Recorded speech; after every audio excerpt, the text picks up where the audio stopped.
Hola, bienvenidos a En Iteración. En cada capítulo exploraremos el mundo de la agilidad con expertos, consejos prácticos y reflexiones que te ayudarán en tu día a día.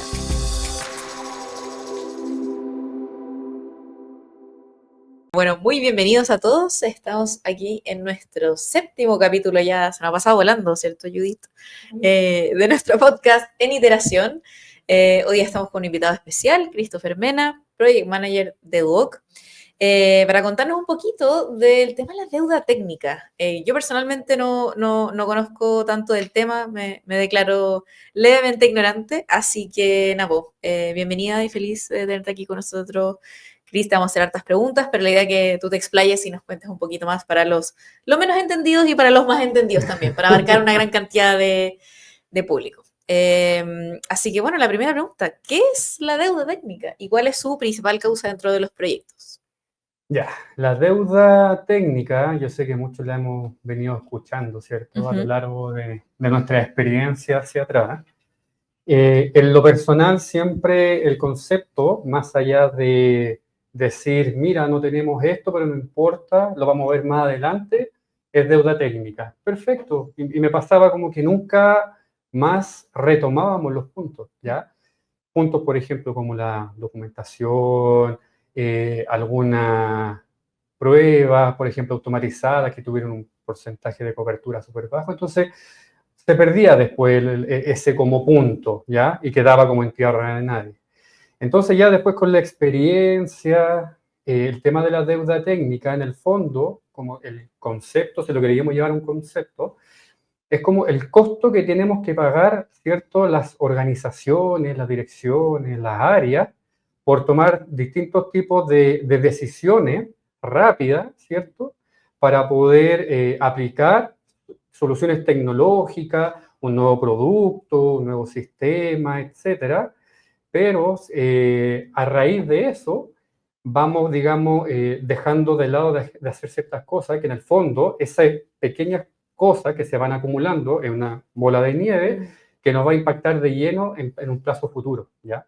Nos va a impactar cuando queramos, por ejemplo, hacer una renovación, un proyecto que dependa Claro. de este producto que tiene una gran deuda técnica. Y este concepto, más que nada, digamos, yo lo empecé a conocer, escuchar más por ahí por el año 2010 en el mundo, ¿cierto? El tema de la informática, pero tampoco es como tan antiguo el concepto porque nació recién como en los años 90. Ahí a lo mejor tú te suena Judith Ward Cunningham, que fue uno de los, digamos, creadores del manifiesto ágil. Y él dentro, después, digamos, su día a día, fue que empezó como a evangelizar un poco este tema de la deuda técnica, que hasta el día de hoy es difícil o cuesta interiorizarlo en cada uno, digamos, de la área o de las personas que trabajan como en el mundo de tecnología. Eso, sí. Claro, perfecto. Y dime en tu experiencia, me imagino que hay etapas dentro del desarrollo de un proyecto que se nota mucho más o que suelen ser más comunes esta falla o estos errores como más o menos programados como esta urgencia. No sé si en la etapa de pruebas, en la etapa de diseño, en la etapa de desarrollo o va dependiendo mucho del equipo de proyecto. ¿Qué has visto tú en tu experiencia? Mira, esto como apreciación personal, se lo dividimos como, por ejemplo, en etapas o ambiente de desarrollo, diseño, ¿cierto? QA y producción.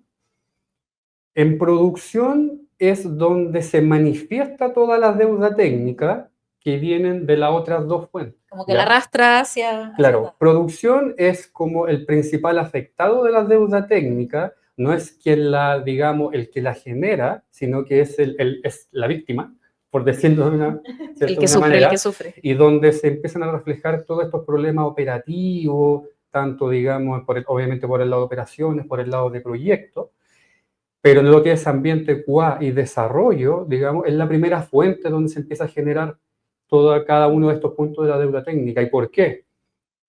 Porque los desarrolladores, digamos, en su ambiente, son la persona más cercana al código.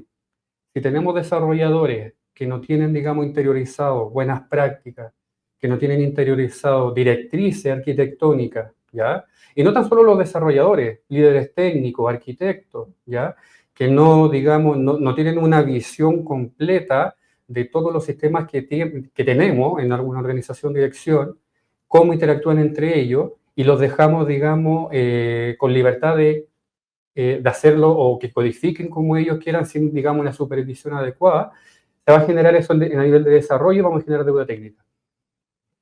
Falta de documentación, que sabemos que eso sí es un problema para, por ejemplo, onboarding de nuevos desarrolladores. Chuta, llegué a un lugar, ya, ahí están los fuentes, revísalo. Y te empezáis a revisar, pero la documentación, existen dependencias, cuál es el modelo de datos, cómo son las estructuras, etcétera, no lo tenemos. Ya estáis generando deuda técnica. Lo mismo que les decía, no tener buenas prácticas. En QA, ¿qué pasa si tenemos unos enormes casos de prueba manuales? Le estamos dando la potestad a una persona para que con esas manualidades pueda cometer errores y no detecte, digamos, algún bug, algún defecto, ¿cierto?, en su ambiente. O también, ¿qué pasa con las coberturas de prueba? Por ejemplo, lo que estamos ahora a puertas de utilizar el SonarQube. Si tenemos una cobertura baja de prueba automatizada. Y si no ponemos foco sobre eso, no hacemos gestión sobre eso, ya estamos entregando esa deuda técnica, ¿cierto? Un sistema, digamos, incompleto, o no incompleto, pero un sistema de que se ve bonito, se ve robusto, pero por detrás tiene muchas fallas que no están visibles para las personas en producción, no necesariamente van a estar visibles para la persona, para un usuario. Entonces, esa es mi apreciación. Desarrollo QA son como las fuentes principales de que se puede generar la deuda técnica, y en producción es donde se manifiesta y termina por explotar.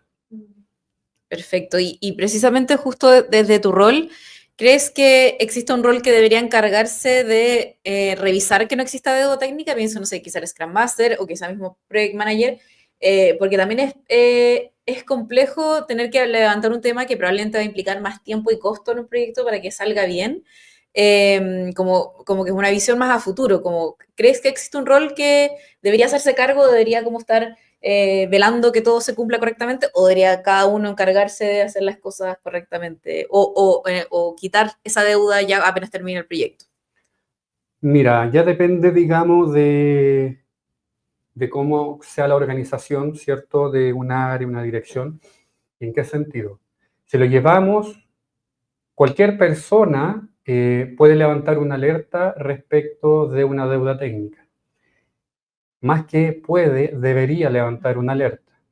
Hablamos de los desarrolladores, como mencioné, que son los que están mucho más cerca de un código, de un sistema, en el día a día, y ellos pueden ser la primera como fuente de decir, mira, ¿sabéis qué? Detectamos de que tenemos como duplicidad en código, detectamos de que, no sé, existen, por ejemplo, a lo mejor, como te mencionaba en SonarQube, tenemos variables, estructuras que no están bien definidas. Ellos lo tienen que levantar por el lado de tanto desarrolladores como QA, ¿ya? QA por el lado del tema de lo que ellos detecten, ¿cierto?, en las coberturas de prueba. Tenemos el área, por ejemplo, de Product Owner. El Product Owner cumple, ¿cierto?, un rol de estar mucho más cerca del negocio de lo que podría estar, por ejemplo, un desarrollador. Claro. Por lo tanto, al estar más cerca del negocio, él conoce funcionalmente un sistema y él también debiese tener la conciencia de poder priorizar, ¿cierto?, un backlog, de decir, mira, tenemos esta cantidad de historias, 10 historias, pero tenemos otras 5 historias que son de deuda técnica. Entonces, busquemos la manera de poder priorizar esto y también él, en su rol, poder hacerle entender al negocio de que, mira, no todo lo que vamos a desarrollar en cada uno de los sprints van a ser funcionalidades, sino que tenemos que también cumplir con deuda técnica por A, B, C motivo, lo que, pues, por ejemplo, mencionaba de lo que te podría pasar en producción. Eso es por el lado, por ejemplo, del rol del Product Owner. Si lo llevamos por el lado de los facilitadores, jefes de proyectos, Scrum Master, etcétera, es la persona encargada de poder coordinar, ¿cierto?, de que existan todas estas conversaciones y coordinaciones entre cada una de las distintas áreas. De decir, mira, yo detecto o se ha detectado toda esta deuda técnica y lo más importante, levantar los riesgos. O sea, un rol principal, ¿cierto?, del jefe de proyecto, Scrum Master, es poder tener su matriz de riesgo y cuando exista deuda técnica, cada deuda técnica va a ser parte del riesgo, porque tarde o temprano, dependiendo de su impacto o probabilidad, va a poder impactar no necesariamente en producción, en la prueba, en cualquier fase de tu proyecto. Y lo otro que también miro es el lado de arquitectura, que en el fondo arquitectura, infraestructura, llamémosle, que ellos son los principales encargados de dar directrices y son los que tienen una mayor visión sistémica a diferencia de un desarrollador. Entonces el arquitecto debe decir, mira, si queremos tener un checklist de sistemas que van a ser escalables a futuro, ¿cierto? Tenemos que cumplir estas directivas, tenemos que tener este stack tecnológico, ¿ya? Y de esto hacia arriba, no de esto hacia abajo. Y nosotros vemos la manera como área arquitectura e infraestructura de fomentar esta información a cada una de las células, ¿cierto?, del equipo de trabajo. Entonces, ellos, como digamos, estos 4 roles que yo veo, es netamente principal de que ellos pueden levantar la alerta. Ahora, ¿quién es el responsable? Según mi punto de vista, y ya dependiendo de cómo funcione un área, puede o no definir un responsable. Pero en lo personal, yo prefiero de que todos seamos responsables, pero una persona dentro de un equipo de trabajo puede ser el encargado de, digamos, recopilar toda esta información, que comúnmente tiende a ser un Scrum Master, un jefe de proyecto, y se encarga de llevarlo a su matriz de riesgo, lo que tenga que llevar, ¿cierto?, como deuda técnica, y visualizarlo, digamos, hacia el entorno. Sí, Perfecto. Y ahí, bueno, se me ocurren, como pasa mucho en los podcasts, se me ocurren muchas ideas mientras uno va conversando.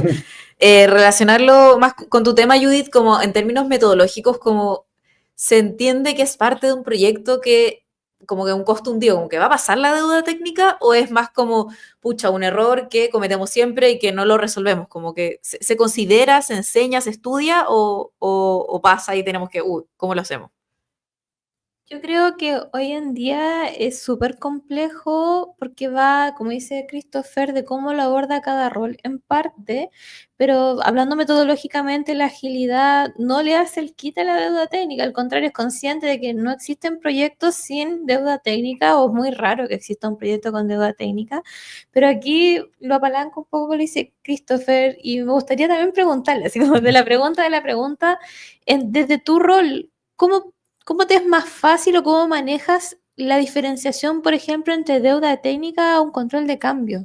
Porque mucha gente piensa que, esto es deuda técnica o lo tiro como control de cambio, entendiendo que tienen naturalezas diferentes de propósito. Pero ahí tú, de tu rol, porque eres tú el que está en la quemada de tomar esas decisiones. ¿Cómo abordas esa estimación? Mira, la deuda técnica, no es común que partamos, ¿cierto?, un proyecto ya con deuda técnica, pero puede pasar si es que tú ya quieres, digamos, implementar una solución, un desarrollo desde cero, donde tienes dependencia con otro sistema. ¿Y qué pasa si hay una obsolescencia tecnológica del otro sistema? A lo mejor es un sistema que no tiene capacidad de integrarse.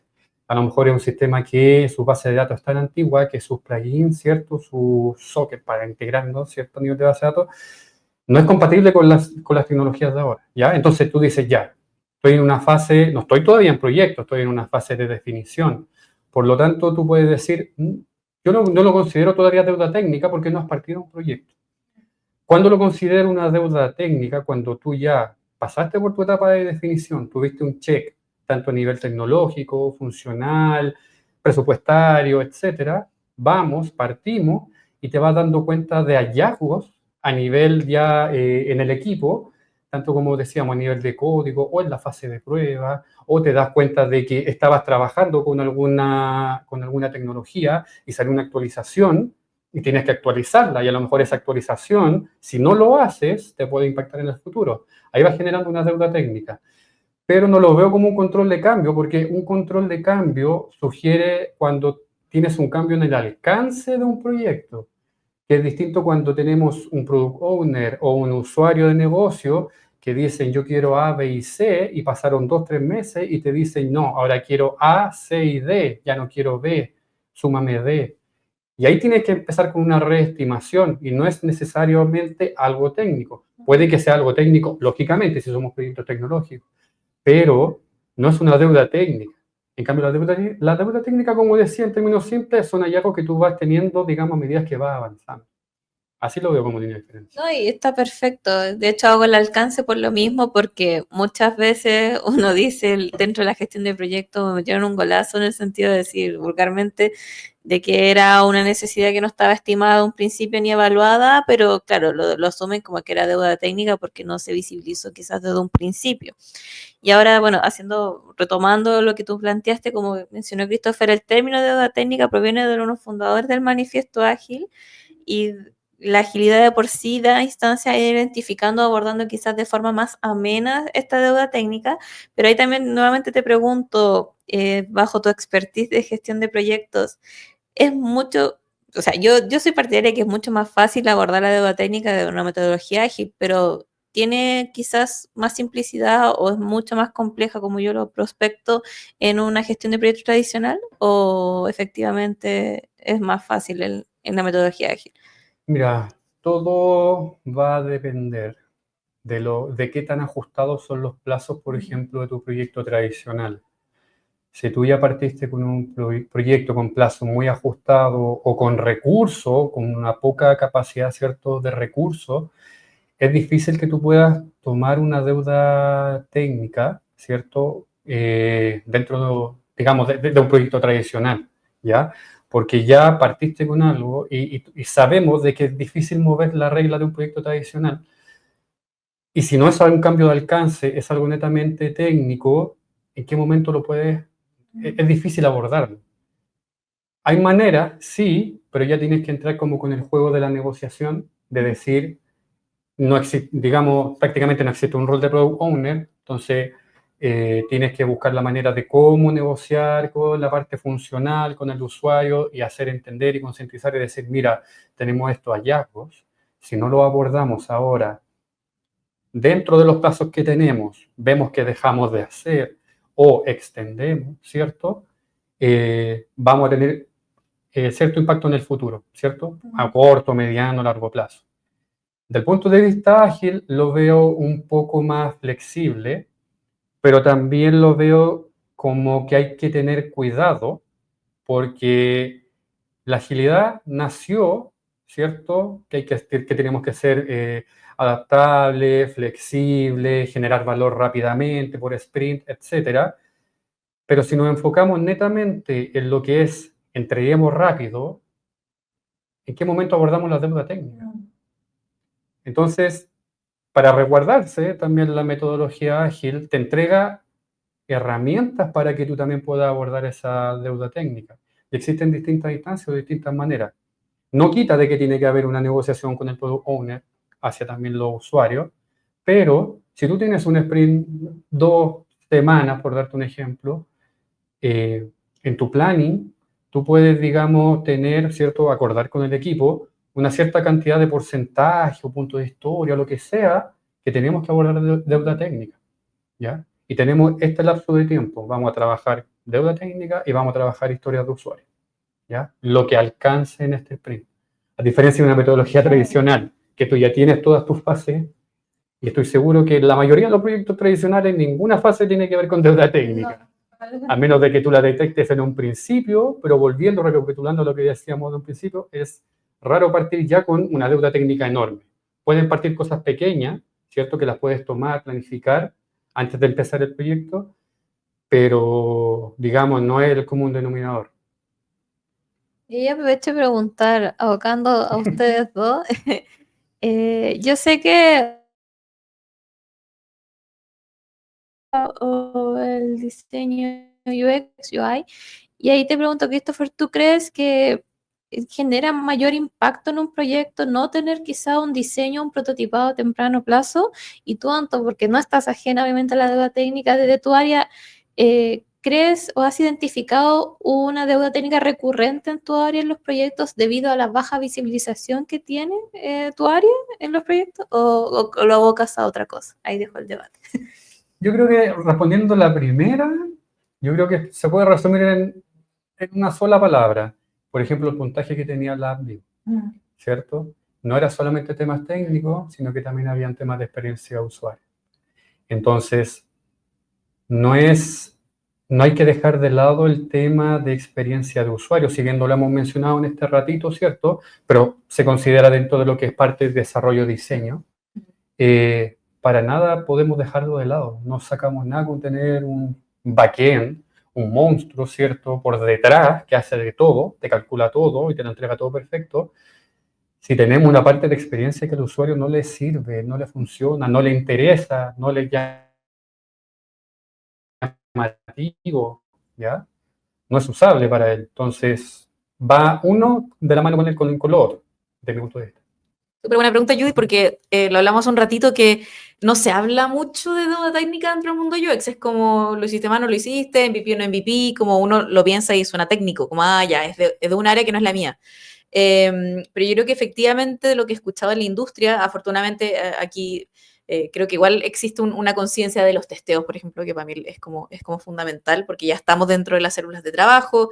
Pero claro, el testear siempre, y Chris, probablemente te ha pasado como, siempre es como, testeo, ¿ya cuánto se va a demorar? No lo sé. ¿Y cuál va a ser el resultado? No lo sé. Como es siempre algo que da mucha incertidumbre en los equipos de trabajo.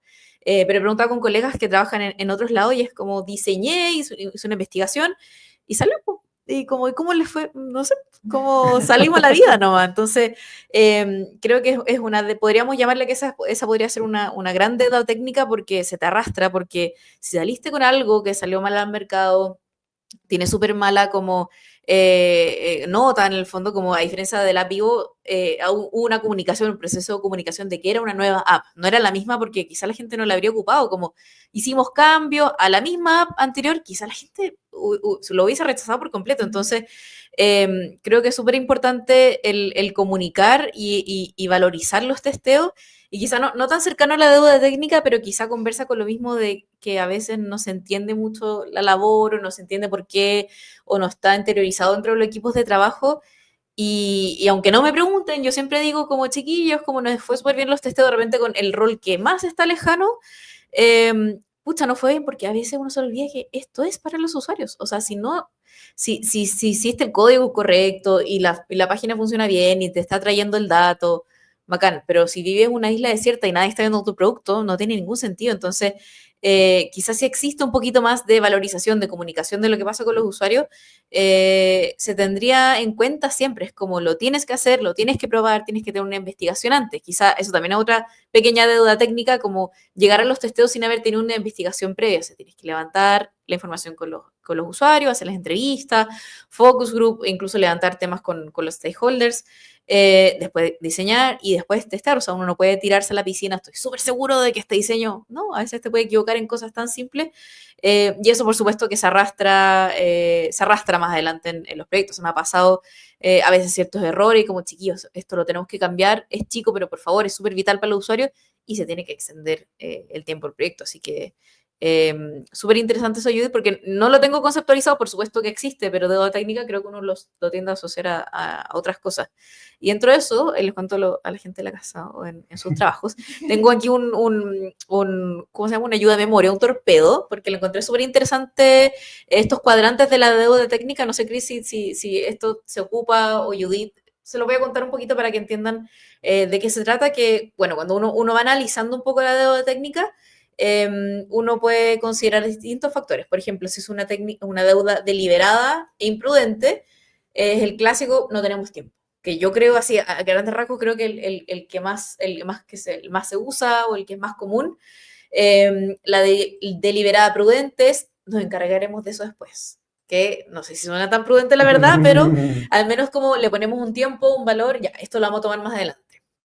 Después tienes la inadvertida imprudente. No sabemos cómo. Al menos sabes que prefiero eso que la gente chamulle, creo que es un poquito más sensato.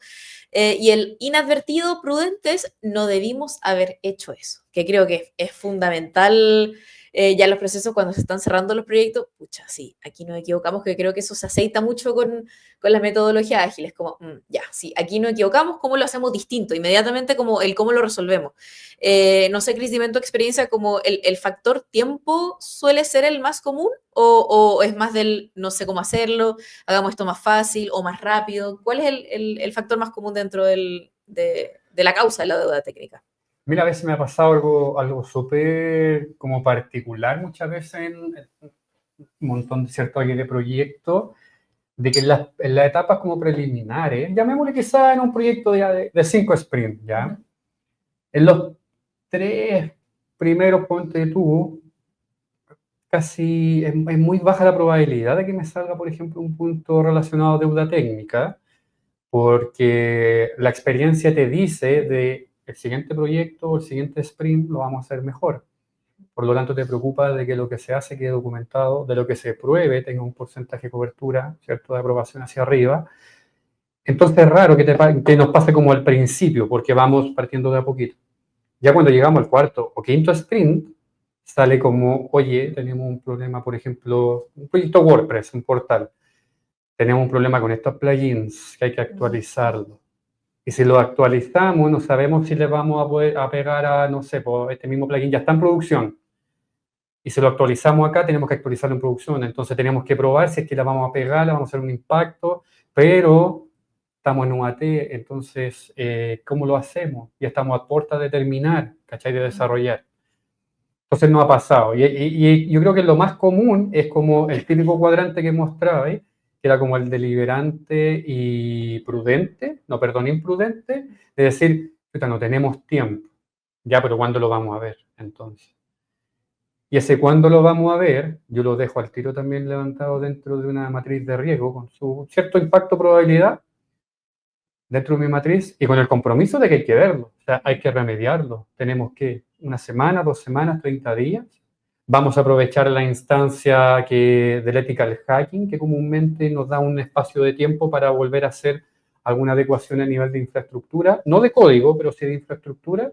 Entonces ahí, dependiendo, ¿cierto?, de la realidad que tengamos en el proyecto, yo creo que lo más común que nos pasa es eso. Es raro que nos pase el de prudente deliberado, que en el fondo es decir, sí, yo sé que tengo una deuda técnica, pero lo tengo todo bajo control y lo voy a ver más adelante.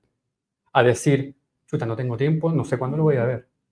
Ahora, el último, que era como el de imprudente e inadvertido, que en el fondo era como, o sea, ¿sabíais que estaba algo mal y lo hiciste igual y después te arrepentiste? No, no me ha pasado. Por lo menos no. Pero sí estamos como en esos primeros 2 cuadrantes, que es como lo más común, al menos por mi lado. Yo creo que, al menos dependiendo del rol, es donde más se da quizá uno de los cuadrantes. Por ejemplo, el tema del desarrollo es muy como, no, eso lo vamos a ver después porque tengo que entregar esto ahora.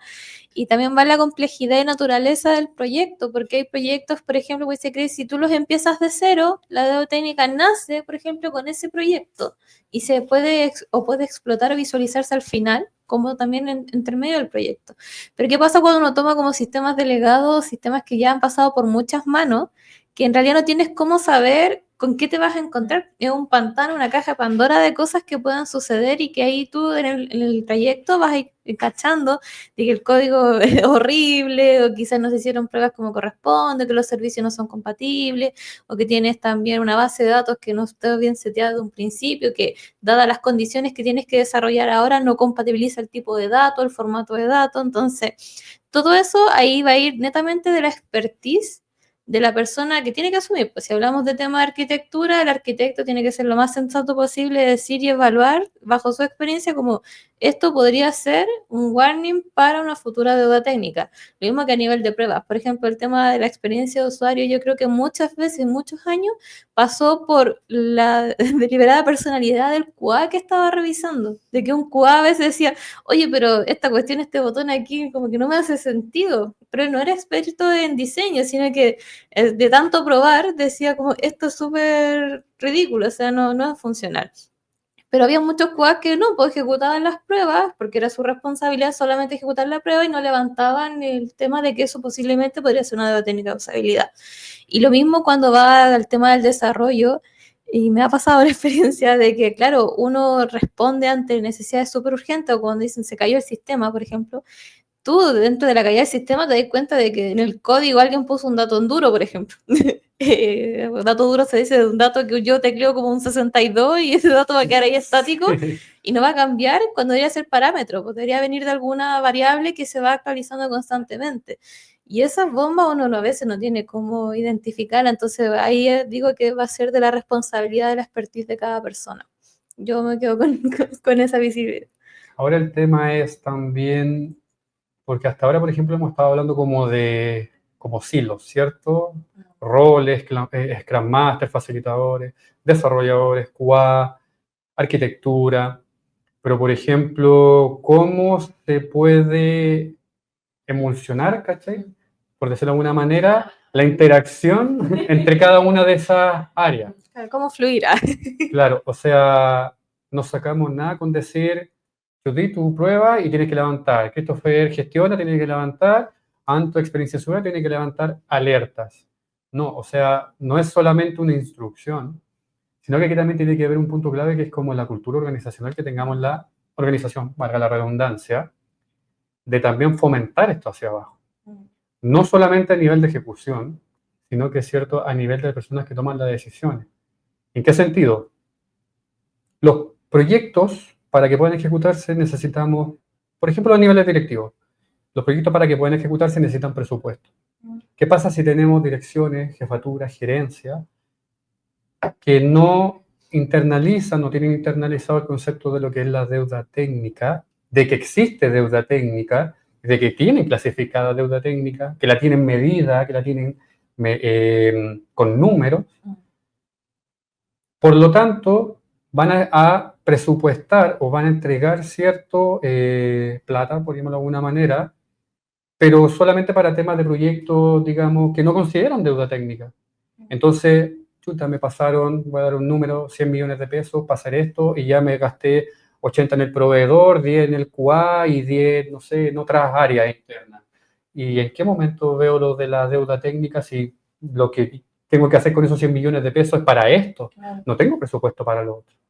Entonces, es cierto que a nivel de cultura organizacional, tomándolo, por ejemplo, al punto de vista de alto mando, de que ellos internalicen lo que es también deuda técnica, y si tienen información a mano o si no la tienen, se puede sacar esa información de lo que existe. No es algo rápido de un día para otro, pero sí hay métodos para poder sacarlo y decir, ya, tenemos que tener también considerar presupuesto para lo que es deuda técnica. No todo quizá, obviamente lo que es deuda técnica se puede trabajar en roadmap, planificarlo, lo que puede ser el primer semestre, el segundo semestre, como cualquier proyecto, ¿cierto? Como cualquier requerimiento. Pero tiene que existir presupuesto para eso, porque si no se considera desde un inicio, desde arriba hacia abajo, es difícil después poder también llevarlo. Por las mejores intenciones, por muy claro que tengamos la responsabilidad o el rol que nosotros cumplimos dentro del equipo de trabajo, si no tenemos el presupuesto para hacerlo, va a ser imposible, ¿ya? Lo otro también es, a nivel de cultura organizacional, es el fomentar, ¿ya? Porque en el fondo, si vamos un poco a nivel un poco más de visión de negocio, todas las organizaciones, no estoy hablando como específicamente de Duoc, sino que hablo como de empresas que lucran, ¿cierto? Etcétera. Todas las empresas tienen como, y esto como lo que veo yo, como tres objetivos principales, que en el fondo es, para que las empresas puedan tener sostenibilidad, tienen que adaptarse, tienen que innovar y tienen que competir. Es la única manera que se sustente una empresa, y así tenemos varias. Y el propósito principal que tiene la empresa, según decía Peter Drucker, el único como propósito válido y verdadero que tiene la empresa es generar clientes, no hay más. ¿Ya? Por lo tanto, si las empresas quieren seguir eso, ¿dónde creen ustedes que va a impactar la deuda técnica? Va a impactar en los clientes, en las personas, en los usuarios. En nuestro caso en Duo, en los alumnos. Si tenemos a nivel sistémico sistemas que no, con una gran cantidad, ¿cierto?, de deuda técnica, que no se gestiona, que no se soluciona, vamos a impactar en los alumnos. El alumno va a decir, no puedo ver mis notas, no puedo pedir mi certificado, nunca puedo tomar ramos, me cuesta matricularme, ¿cierto? Etcétera, etcétera. ¿Qué va a hacer? Se va. Y eso es lo que a nivel de cultura organizacional tenemos que también bajar. de decir, la deuda técnica no te va a impactar solamente en tu producto, O en alcance o en los costos, sino que claro, te impacta directamente te en va a tus impactar clientes. en tu cliente. Si tenemos sistemas que no son escalables y en producción después queremos innovar, a lo mejor y sacamos un sistema que no puede integrar nuevos medios de pago y la competencia te deja pagar con el celular, con un toque, por dar un ejemplo, el usuario se te va a ir, el alumno se te va a ir, el cliente se te va a ir. Me pasaba cuando estuve, por ejemplo, en el rubro financiero, en banca, que en el banca se sabe que los sistemas son legados, que son así como muy concretos y cuesta sacarlo para hacer cosas. Y poder implementar medios de pago fue súper complicado, más que complicado, complejo. Entonces, si no se hacía algo en ese momento, no podíamos integrar nuevos medios de pago, el banco de al lado ya estaba pudiendo generar, digamos, nuevos medios de pago con tarjeta, ¿ya? Con QR, no sé, botones de pago en los portales. Y eso es deuda técnica. Si no nos hacemos cargo de lo que tenemos, ¿cierto?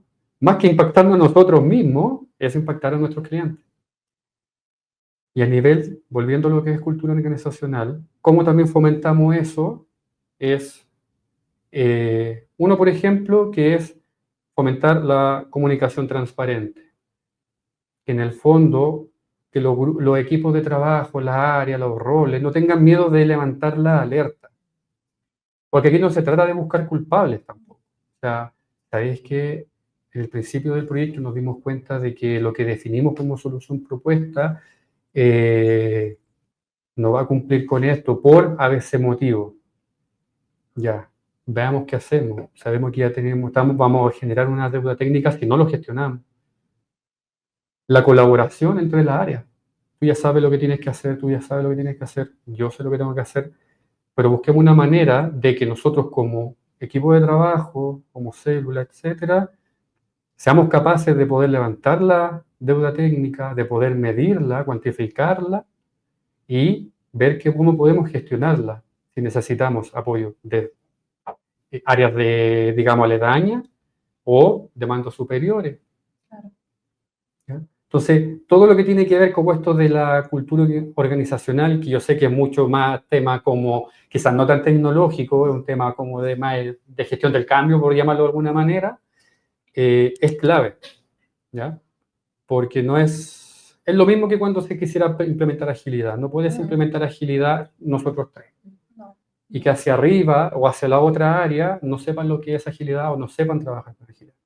Esto es lo mismo, el tema de la deuda Al técnica. fin y al cabo no permea el Claro. conocimiento y yo creo que das en el clavo ahí porque precisamente por mucho que uno quiera asumir la responsabilidad o ser transparente, si los altos mandos dicen no es que el proyecto tiene que salir en el tiempo que tú dijiste y no hay más plata, hasta ahí llega todas las buenas intenciones de abordar algo que va a impactar más adelante en los clientes. Y ahí, bueno, yo creo que vamos por buen camino en el sentido de que ya tenemos a diseñadores UX, ¿cierto? En los procesos de proyecto y en el flujo de los proyectos. Tenemos adopción del cambio y tenemos agilidad, pero hay que derribar silos y desconocimiento también en toda esta terminología, porque ahora nosotros tres ya manejamos un know-how, ¿cierto? De lo que podría ser la deuda técnica, pero vamos a lidiar muchas veces con un negocio que solamente quiere un producto y lo quiere ya. Entonces, muchas veces hay que venir con la disposición de que me voy a embarcar en un proyecto, pero voy a tener que aprender mucho al respecto si es que quiero que realmente lo que me entreguen sea de valor. Ahí yo les pregunto, bajo su expertise, el desafío de poder permear esa misma necesidad a personas que en realidad, como esto, no llegan con esa disposición, no quieren, ¿cierto? El entender todo el riesgo, quizás la deuda técnica o la calidad o el diseño. ¿Cómo lo abordan? ¿Cómo sensibilizan, mejor dicho, la palabra? Yo al menos en los inicios de los proyectos o de mis proyectos, siempre vamos tocando esta parte de lo que es deuda técnica. Bueno, ha ido mejorando puede empatizar un poco conmigo porque no hace mucho tiempo puedo partir yo los proyectos de cero, siempre me pasaban proyectos ya iniciados, entonces ya no se podía hacer nada con Puras eso. deudas técnicas. Puras deudas técnicas, me pasaban deuda técnica y tenía que ser menos funcionalidad, ya puro sacar a producción ya deudas técnicas. Entonces, en los proyectos que he podido iniciarlos desde cero, me gusta esa parte de sensibilizar tanto las responsabilidades y los roles que tiene cada uno dentro del equipo. Interno o externo, Scrum Master, Product Owner, diseñadores de productos, ¿cierto? Proveedores, tanto de desarrollo como de QA, entender bien las responsabilidades y cómo es lo que yo encuentro la manera efectiva para poder sacar adelante los proyectos, que en el fondo no es tampoco la que me acomode a mí, sino que es la que nos acomode a todos. Es un checklist de distintas cosas, de cómo tenemos que trabajar, por ejemplo, conceptos de agilidad, el definition of done, definition of ready, etc. Y uno de ellos está lo que es la deuda técnica, cómo vamos a levantar la deuda técnica, cómo la vamos a materializar, cómo la podemos medir, cómo la vamos a visibilizar hacia afuera. A mí en lo personal, no es que yo tenga un backlog, una planilla aparte, no, yo siempre cuando lo amerita lo dejo en una matriz de riesgos, pero también se convierte en llamémosle una historia de usuario, que si bien no es una historia de usuario, pero es una línea, ¿cierto? Es un ítem dentro de nuestro backlog, pero por concepto de deuda técnica. Y el proyecto no se cierra hasta que se cierra todo, ¿ya? Entonces, obviamente puede sonar muy así, Julio César, muy el César, pero no, los tiempos que tenemos que, como decía en un principio, dejemos un porcentaje o una cantidad de puntos de historia para tomar estos ítems. Y lo demás es funcionalidades. Nosotros nos encargamos con el Product Owner, ¿cierto?, de visibilizar esto también hacia afuera, porque no es solamente visibilizarnos entre nosotros, que nosotros sepamos y estemos todos contentos. Si tenemos un stakeholder, un sponsor, que no lo tiene visualizado de esa manera como lo tenemos nosotros, no vamos a poder, no se va a poder. Entonces, así como yo lo llevo, digamos, en cierta manera, y por sobre todo, independiente de la metodología, es también priorizar la calidad por sobre la velocidad. Eso lo dejo como punto claro. Yo sí, me quedé con el punto que nombraste, Chris, sobre la cultura organizacional, porque creo que cuando existe esta transformación, evolución digital desde lo no ágil a lo ágil, quizá queda ese mindset de el tiempo y el presupuesto está frente a todo, como que es la regla por la que se rige la mayoría de los proyectos. Y creo que a veces hay como un aprovechamiento de lo ágil, como no, es que hay que sacarlo ahora, sea como sea, y creo que hay como hay un engaño ahí a veces detrás, como que le sacan la máscara y hay como un proyecto tradicional detrás de eso, porque si vas a sacar algo rápido, sabiendo que hay una deuda técnica, es súper irresponsable, pues, y eso es muy poco ágil porque no le estás entregando valor al final al usuario. Entonces, quizás se me ocurre, podría ser algo incluso comunicacional, porque si te dicen, bueno, este proyecto quedó con deuda técnica, agarremos el proyecto, pucha, qué fome, como que te llega una deuda, es como, me calzaron, ¿cachai? Entonces yo creo que quizá que quede como con otro nombre, como revisemos cómo está este proyecto, y ya tienes toda la ayuda de experiencia de usuario, como, mira, sabes que el usuario te dice que no, no, este sistema cayó, como quizás hacer no un QA previo, pero tener la información antes de empezar el proyecto y como dices tú, Chris, como tener ya un falso sprint o un sprint cero quizá. ¿Cómo estamos? En vez de, oh, que quiero agregar esta funcionalidad, también sé que los diseñadores caemos harto en eso. Como, agreguemos esto nuevo, como que le da harto valor, pero si tiene algo que no está funcionando, el usuario se te va a caer igual. Entonces creo que va en repensar un poquito, si es que es algo que se repite mucho, que ojalá no, porque los errores y las fallas son parte obviamente de lo ágil y hacia donde deberíamos ir siempre, pero obviamente no hay que factorizarlo dentro del proyecto siempre, o sea, ojalá evitemos esto, organizémonos mejor, pero si existen, ¿de qué forma podemos enfrentarlo, como que sean parte del proyecto y revisar, ya, miren chiquillo, el proyecto está en estas condiciones, ¿cuál es la foto del proyecto? ¿Qué podemos agregar como mejora? Perfecto, pero quizá el término deuda técnica, no sé si les pasa, quizá suena un poquito como más añejo, y la gente como, ¡oh, la deuda técnica! Como que siento que el que nadie quiere invitar, como, ¡oh, este proyecto! Entonces, Claro. quizás si lo conversamos como, oye, es parte ya, este proyecto tiene estas fallas, ya, hay que cambiar esto, hay que modificar esto le va a dar el valor. Quizá, claro, como si es tu nivel de jefatura, uno puede decir como, deuda técnica, pero si tú le dices, mira, este dato no te lo está trayendo, en cambio con este proyecto va a traer el dato correctamente, o en duro, como si estoy ya no es tan duro, ya el dato se muestra correctamente. Pucha, es un gran valor, quizás es algo cultural que nos falta cambiar. Eso creo, ese es mi comentario final, ¿no? No era con preguntas, pero como que me abrió las puertas de que no es solo técnico, sino que va mucho más allá el tema. Eso. La palabra yo creo que todavía da miedo.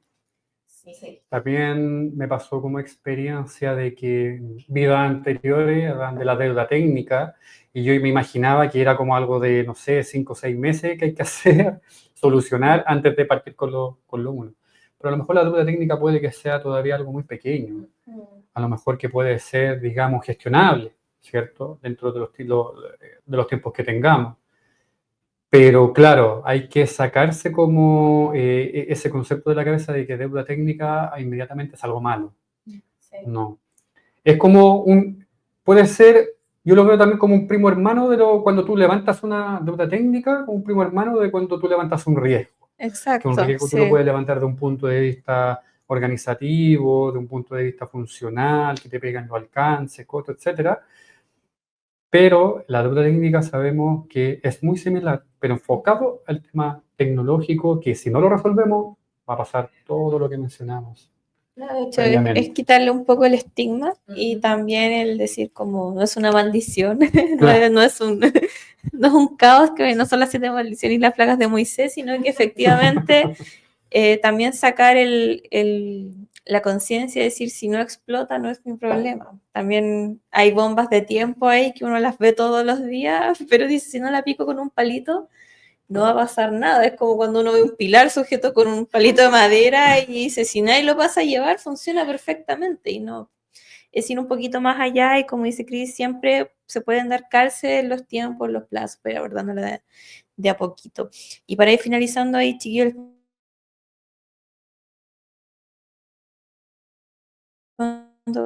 ¿qué se llevan de este podcast como input también para el próximo capítulo, referente también a la deuda técnica? Tratar de, por supuesto, evitar esta deuda, levantar la mano sin tener miedo como chiquillo, esto, o explicar las consecuencias, si algo que yo sé que es de parte del usuario, esto va a significar como, ojo aquí, anotarlo, cuantificarlo, como, si no lo resolvemos acá, lo vamos a resolver en el próximo sprint, dejarlo anotadito, yo ya tengo mi hoja de ruta y digo, ya, esto no lo abarqué ahora, quizá va a tener una consecuencia, quizá no, pero lo levanto, como el comunicar y el normalizar, yo creo que es súper importante como forma de lenguaje, como esto parte de hagámonos cargo también. Como que quizá el rechazo a la palabra hace que la gente no quiera hacerse cargo, como este horrible, este monstruo de Halloween que ya pasó, como que no lo quiero tocar. No, hagámonos cargo y ojalá que no sea cuando uno tenga tiempo, como que se me vino a la cabeza cuando uno a veces hay menos carga laboral o hay menos urgencia, uno como voy a borrar los correos, voy a ordenar, cosas que son tan útiles para el día a día, pero uno lo deja siempre al final. Como ojalá dejarlo esto factorizado dentro del proyecto y así lo atacamos. Yo creo que es perfectamente evitable, pero aprender a enfrentarlo cuando no se puede evitar y hay que tomarlo en cuenta nomás. Yo creo que con eso me quedo. Por mi lado también, para ir finalizando, en el fondo es, como decía bien antes, o sea, no le tengamos miedo, tampoco no nos hagamos los ciegos, sordos, mudos, respecto de cuando vayan saliendo estos puntos en cada uno de nuestros equipos de trabajo. No es malo, todo puede ser gestionable y va a depender, digamos, del momento en el que nos encontremos en un proyecto, ¿cierto? En la fase que nos encontremos, de qué recursos tenemos, qué acciones podemos hacer, cuánto tiempo nos queda, qué podemos planificar, qué podemos priorizar.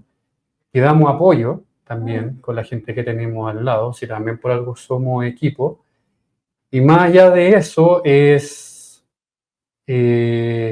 trabajar también para que el día de mañana, independiente que esto sea de arriba a abajo, de abajo hacia arriba, que se pueda ir creando esta cultura y esta colaboración, no tanto a nivel de equipo, sino que a nivel de áreas. Como bien decíamos, la deuda técnica no es solamente de una o dos personas dentro de un proyecto, sino que también siempre vamos a necesitar de áreas de arquitectura, de infraestructura, de altos mandos, medios mandos. Entonces, no le tengamos miedo por levantar la voz, no levantar la voz, perdón, sino que por levantar la alerta.